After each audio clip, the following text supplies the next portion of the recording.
মাছটা খুব ভালো, মানে আমার সবথেকে প্রিয় জিনিসও এনেছো। এই যে হ্যাঁ, মাছটা একদম জ্যান্ত আর টাটকা দেখেই মনে হচ্ছে। পেটিগুলোও খুব বড় বড়। হ্যাঁ, তুমি তো পেটি ভালো খাও। হ্যাঁ, আর মাছের তেল হলে তো আমার মাছই চাই না। ঠিক আছে, চলো আজকে কি রান্না হবে, ঝোল না ঝাল? আজকে কচু দিয়ে ঝোল করব, আর মাছের তেলটা বেগুন দিয়ে ভাজবো, বেগুন আলু দিয়ে ভাজবো। ওকে, চলো।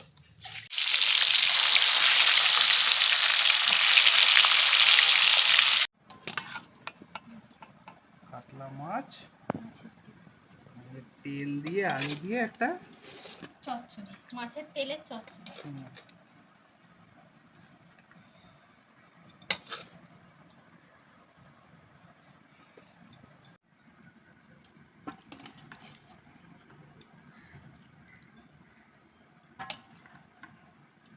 একদম খাস তেল লেগে থাকে, এটাই ভাল লাগে না?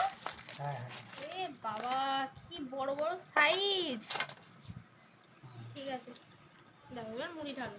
আজ হচ্ছে রবিবার, টুনাটুনির এই খাওয়া দাওয়া ছিল সারাদিন ধরে। আর রাতে করছি পরোটা আর আলুর দম, যেটার ভিডিও কিন্তু শেষে একদম করতে ভুলে গেছি। ভিডিওটা তোমাদের কেমন লাগলো তোমরা কিন্তু অবশ্যই কমেন্টে জানিও। সবাই ভালো থেকো, সুস্থ থেকো। আজকের মতো টাটা।